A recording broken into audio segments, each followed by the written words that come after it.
여러분 안녕하십니까. 누리PD 김준입니다. 현 좌파 야권의 실질적인 두목은 누구입니까?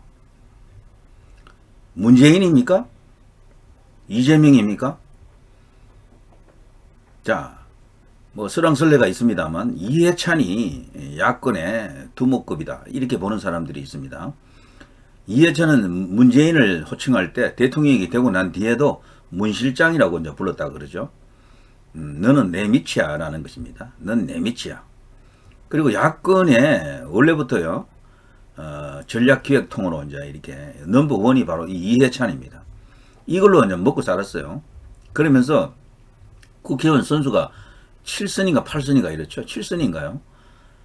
국무총리도 했었고 당대표도 했었고 정말 대통령 빼고 다 했다는 인물이죠. 교육부 장관도 했었고요. 교육부 장관 할 때 그 유명한 이해찬 퀴즈를 만들었었죠. 정교조가 저렇게 난리를 치고 우리 학교 교육이 좌경화된 데는 결정적으로 이 이해찬이 작용한 그 영향도 큽니다. 자, 이런 이해찬이가 그동안 얼굴을 숨기고 있었죠. 윤석열 정부 들어서고 정권이 교체되고 나서 몸을 이제 은신하고 있었다, 저는 그렇게 보는데요. 이제 드디어 몸을 드러내고 얼굴을 까고 나왔습니다. 도저히 이대로 있으면 안 된다. 위기감에 몸을 부들부들 떨다가 뛰쳐나왔다고 저는 그렇게 생각하는데요. 자, 뉴스가 하나 나왔더라고요. 같이 이제 공유하면서 설명을 드리겠습니다. 자, 이해찬이 이제 이런 말을 합니다. 이재명에 대한 영장이 청구되면 파탄 난다. 정치가 파탄 난다. 국정 운영도 어려울 것이다. 지지자들이 가만 안 있는다. 이재명의 지지자들이 많다. 그들의 분노를 감당할 수 있겠나, 뭐 이런 식인데요. 제가 결론적으로 딱 말씀드립니다. 저거 완전 뻥카입니다. 뻥카. 이해찬이 나온 이유부터 제가 설명드릴게요. 왜 이제 이런 식으로 이제 모습을 드러냈느냐. 추한 몰골을 왜 드러냈느냐. 이해찬의 별명이 해찬들이 있습니다만 또 다른 별명은 해골찬 뭐 이런 거 있죠. 왜 이 추한 몰골을 드러냈을까? 저는 개인적으로요, 저들이 공격 카드를 이미 다 써버렸습니다. 더 이상 공격할 게 없어 그래요. 윤 대통령에 대한 공격할 수 있는 카드가 뭐였나 하면요, 이태원입니다. 그리고 민노총 화물연대, 이걸 공격 카드로 내걸었다고 보거든요. 그 뒤에는 분명히 전 배후가 있을 것으로 봅니다. 없고는 저런 일이 일어날 수가 없는 여러 가지 어떤 정황, 그런 합리적 어떤 추론이 가능해요. 그런데 그 두 개가 다 실패했잖아요. 화물연대는 뭐 처참히 그냥 박살나면서 백기투항을 해버렸고, 민노총이 오히려 그래서 말이죠, 이번 총파업으로 얻은 것 없이 심각한 정체성의 위기와 함께 조직이 흔들린다는 말이 있습니다. 거기에 더해 지금 정부에서 회계 투명화를 위해 가지고 다 조사한다 그러지 않습니까? 지금 난리 났어요. 지금 민노총 그 간부급들, 이들이 문제 아닙니까? 전부 다 지금 고양이 앞에 생선객, 고양이 앞에 생선객이 되어 있습니다. 도마 위에 올라간 생선꼴이 되어 있다고요. 정말 잘하는 겁니다. 이거는 대통령이, 그리고 이 정부가 정말 저들이 가장 강한 세력을 지금 때려잡고 있는 겁니다. 이걸 해내면 뭐 나중에는 뭐 무인지경일 것 같은데 도전 세력이 있을 수도 없어요. 저렇게 되면은. 자, 거기에 또 하나가 이번에 헬로윈 이 참사에 얽힌 여러 가지 의혹들입니다. 여기에 기획이 있었다 없었다 말이 많죠. 너무도 수상하죠. 그 이후에 일어난 일 자체도 상식적으로 납득이 안 되는 겁니다. 유족회를 구성하고 유족회 구성하자마자 뭐 순식간에 그냥 또 거기에 무슨 시민 뭐 연대가 이렇게 달라붙어가지고 300개 가까운 좌익단체들이 모인 것도 그렇고요. 너무도 빨리 진행이 됐던 겁니다. 세월호 때는 그래도 시간이 꽤 걸렸었거든요. 그런 과정들이. 이번에는 그런 거 없이 그냥 일어나자마자 바로 그런 단체들이 순식간에 그냥 만들어진 거죠. 이거는 뒤에서 어떤 압력이나 추동력이 없으면, 기획이 없으면 어렵다고 봅니다, 저는. 그리고 유족회 대표 그 부모 두 사람도 너무도 이상하고 행적 자체도 이해가 안 가요. 그런 행동을 일반적으로는 할 수가 없습니다. 상식적으로 그렇게 할 수가 없다니까요. 자식 잃고 그렇게까지 할 수 있는 사람이 누가 있습니까? 한동안 시리에 젖어가지고 힘을 낼 수가 없어요. 나중이면 몰라도 바로 그렇게 바로 자식이 그렇게 뭐 이렇게 참사를 당했다, 바로 저렇게 행동할 수 있을 것 같습니까? 자, 이런 모든 저들의 공격 카드, 저걸로 이제 대통령을 흔들고 지지율을 떨어뜨리려고 그랬죠. 지지율입니다, 결국은. 지지율을 한 자릿수를 만들려 했어요. 원래는. 최소한 안 되더라도 10% 돼. 한 15% 이하로 떨어뜨리려고 했는데 웬걸요. 대통령이 20% 중반에서 버텨버린 겁니다. 여기서요 20% 중반을 받쳐준 이 지지자들, 이들이 정말 애국자들입니다. 이들의 힘으로 윤 대통령 지금 살아나고 있어요. 거기서 바닥을 찍고 다시 지금 반등을 하면서 어떤 조사에서는 45% 넘은 것도 있고, 그래서 40% 넘어버린 겁니다. 이렇게 되면요, 저들이 윤 대통령을 흔들어서 박근혜 대통령 후반기처럼 만들려고 한 그 작전이 전부 다 수포로 돌아갑니다. 그리고 이제 급기야는 이재명까지도 지금 사법 처리 코앞에 와 있죠. 검찰에 지금 불려가가지고요, 포트라인에 결국은 쓰고 말았습니다. 자, 이렇게 되니까 더 이상 저들이 이제 던질 카드가 없으니까 최후의 뒷배가 나온 겁니다. 이해찬 뒤에는 또 다른 뭐가 있죠, 있기는. 그런데 어쨌거나 우리나라 국내적으로 이렇게 한정한다면 우두머리다 이렇게 봐도 됩니다. 이 뒤에는 원탁 회의가 있지만 그런 것을 빼고 그 뒤에 또 다른 어떤 존재, 북이라든가 이런 것을 뺀다 그러면은 이해찬이가 사실상 사령탑이다 이렇게 봐도 될 거예요. 이재명과 얼마나 철저하게 얽혀 있습니까? 아태협이라고 거기에 지금 이해찬이가 사실상 그 최고 책임자 같은 그런 입장에 있지 않습니까? 거기에 이화영이가 들어가 있고 이재명과 탁 얽힌, 이재명의 최측근이도 이화영입니다. 이재명이 경기도지사 할 때 부지사가 바로 이화영이거든요. 이름도 뭐 통일부지사인가 이렇죠. 이름이 남북교류부지사든가 뭐 하여튼 특이한 그 이름을 갖고 있습니다. 근데 그 이화영이 또 이해찬의 측근이거든요. 최측근이거든요. 이런 모든 것들이 말하는 게 뭡니까? 비트코인, 뭐 이더리움, 가상화폐, 암호화폐, 마약, 불법 대북 송금, 그 모든 의혹들, 이런 것과 뭉뚱그려서 생각해야 된다는 거죠. 그래서 저들 입장에서는요, 절대로 윤 정부에게 당하면 안 되는 겁니다. 당하면 끝나기 때문에 그래요. 근데 지금 당할 수도 있는 바로 그 상황에 와 있으니까 결국은 이 해찬들이 해골찬이 드러나는 겁니다. 모습을 드러내고 이런 소리를 합니다. 자, 성남FC 불법 후원금 의혹으로 이해찬이가 아니고 이재명이가 사법 처리될 가능성이 이제 커졌죠. 이거 외에도 많이 있습니다. 뭐 대장동을 비롯해서 수없이 많습니다. 변호사비 대납 그리고 백현동도 있고요. 그것뿐 아닙니다. 또 여러 가지 있어요. 또 새로운 또 뭐 의혹도 계속 생기더라고요. 또 보니까. 자, 검찰의 강제 수사 가능성을 언급했습니다. 이해찬이가. 자, 그런 상황이 오면 정치적으로 어떤 소용돌이가 생길지 반작용이 생길지 상상할 수 있는데 거의 파탄이라고 봐야 한다. 이 대통령에 대한 협박이죠. 이 협박은요, 자신들이 폭동 같은 것도 이렇게 준비하고 있다 이런 의미로도 생각이 돼요. 그런데 이번에는 저들이 그렇게 해도 먹히지 않습니다.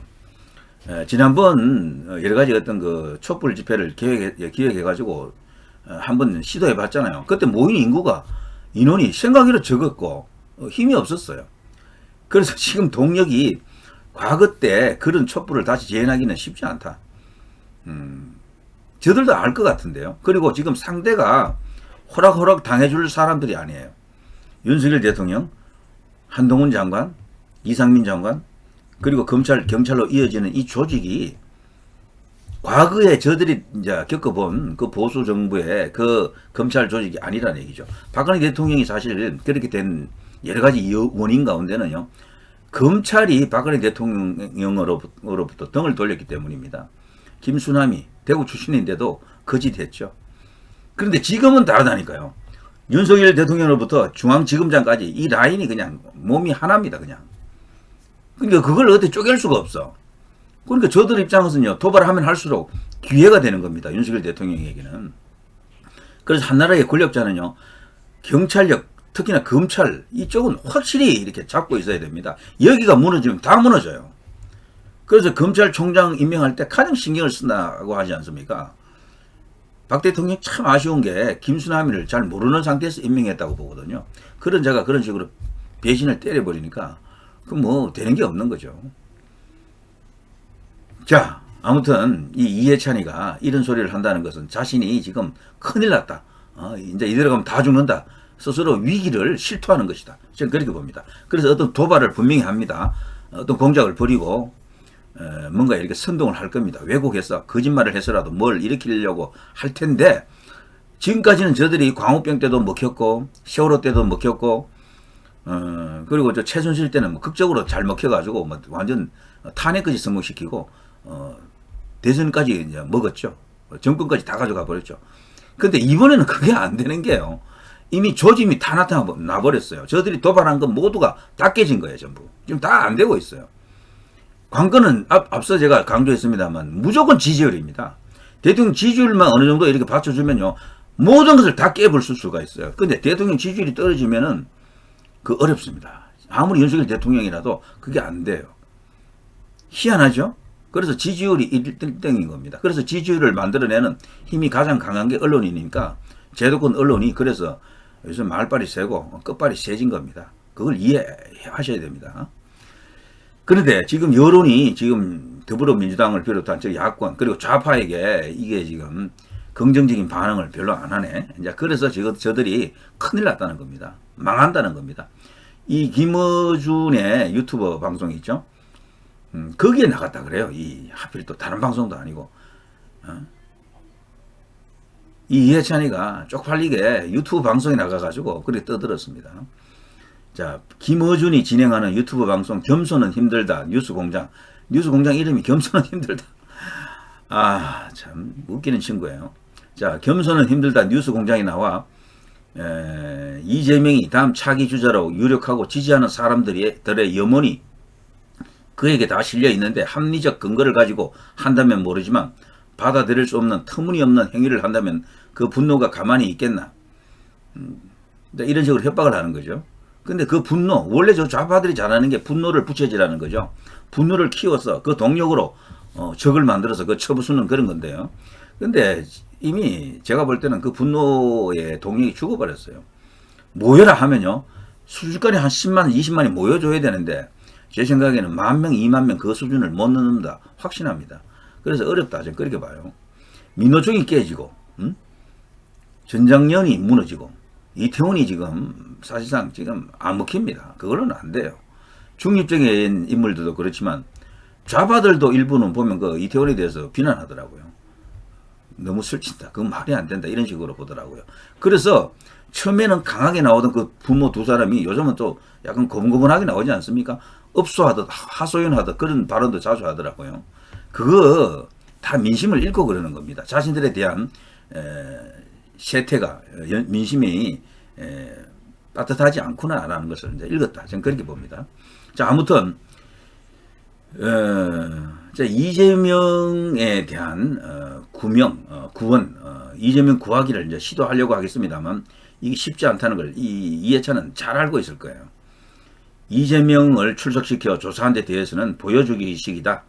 내용을 수사하는 게 아니라 야당 총재도 우리가 불러낼 수 있고 구속 기소까지도 할 수 있다는 급주기용으로 쓰는 듯하다. 검찰이 구속영장을 청구했다가 기각이 되면 망신당하게 된다. 국회에서 체포동의안 처리를 막아주면 면피가 되는 것이라며 그걸 유도하기 위해서라면 모르겠지만 사안 자체를 보면 영장 청구는 어려운 일이다. 그런데 영장 청구 안 할 가능성은 없잖아요. 그런데도 지금 이런 식으로 말을 하는 거죠. 설령 구속은 못하더라도 영장 청구는 해야죠. 당연히. 자, 윤 대통령 취임 뒤 지난 6개월을 지켜보니까 집권 세력은 거의 선무당과 정치 신호등을 불 줄 모르는 정치 식맹들의 카르텔, 이치를 설명하기 어렵다. 이런 식으로 개소리 헛소리를 남발했습니다. 자, 이거는 끝났다는 얘기죠. 거의 막 다른 궁지에서 쥐도 고양이를 문다 그러잖아요. 뭔가 마지막 발악을 할 것 같다 이런 생각이 듭니다. 자, 이해찬이 저렇게 나온 것 자체가 제가 앞서 벌써 설명을 다 했죠. 얼굴 까고 나온 것은요, 이렇게 하지 않으면 위급한 겁니다. 그리고 다른 프로그램도 아닌 김어준이 프로 거기 나가가지고 저런 소리를 했고 저게 또 언론을 통해서 나가니까요. 어쨌거나 자기 목소리가 이제 세상에 대해서 다 알려지죠. 그렇지만 번지수를 잘못 찾았다. 상대를 잘못 골랐다. 저는 개인적으로 자주 했던 말 중에 한 개가 처음에는 윤석열 대통령을 이렇게 탐탁지 않게 얘기했던 사람들도 많을 겁니다. 찍어는 줬지만 정권 교체를 해야 되니까. 근데 겪어보니까 야 진국이다. 왜 이 시기에 검찰 조직 핵에 있던 사람들을 대거 이 정치 무대 전면에 내세웠나 이거를 이제 이해하기 시작하는 사람들이 많습니다. 지금 우리나라는 한번 뒤집어야 돼요. 이거 혁명으로 할 수 없으니까 혁명이라는 게 쉽지 않잖아요. 할 수 있는 방법은 이것밖에 없어요. 이걸 그냥 숙정 작업이라고도 할 수도 있겠죠. 어떻게 보면은. 이런 걸 통해서 나라를 완전히 그냥 한번 세탁을 해야 됩니다. 그러자면은 윤석열, 한동훈, 이원석, 송경호로 이어지는 이 검찰 조직, 이 라인, 이 강골들이 아니고는 해낼 수가 없습니다. 섣불리 하다가는 전부 정치적으로 다 타결해버린다니까? 타협해버린다니까요. 지금 대통령은 한 번도 야당 지도자를 이재명을 만나지 않았죠. 이런 게 뭡니까? 어떤 로드맵을 갖고 있다는 겁니다. 뚜렷한 결심과 목표가 있다는 겁니다. 그때까지는 밀어붙인다는 얘기죠. 관건은 지지율입니다. 지지율로만 어느 정도 받쳐주면 다 해낼 것 같아요. 제일 끝에는 개인적으로 부정선거 혹은 문재인 사법 처리가 기다리고 있을 것 같아요. 이런 모든 걸 동시에 할 수는 없습니다. 하게 되면요, 융단 폭격 맞을 수도 있어요. 자칫하면 감당하기 힘든 일을 너무 많이 하려다 보면 스스로 무너지는 수가 있죠. 그런 우려도 있기 때문에 차근차근 잘하고 있다. 굉장히 빠른 속도로 하고 있다고 봅니다. 집권했을 때 모든 토양이 전 정부 쪽에 다 이렇게 알박기처럼 이렇게 다 되어 있었기 때문에 갑자기 뭘 이렇게 시작할 수가 없어요. 문재인은 집권하자마자 뭐 그런 걸 할 수가 있었던 게 박근혜 대통령 탄핵과 함께 모든 조직이 문에게 다 가버렸기 때문에 국가 조직이 다 가버렸고 언론조차도 다 가버렸고 그게 가능했지만 윤석열 대통령은 시작하면서 새로 그 지형을 만들면서 하는 겁니다. 그거 지형 닦는 데만 해도 1년은 걸리겠다 정말. 그런데도 벌써 했잖아요. 시작했잖아요. 자, 이해찬이 얼굴 까고 나온 이후 더 이상 설명 안 해도 자 우리가 다 인식할 수가 있습니다. 큰일 났다. 이대로 가면 다 죽겠다. 이런 소리입니다. 자, 누리 PD 김준희였습니다. 여러분 대단히 감사합니다.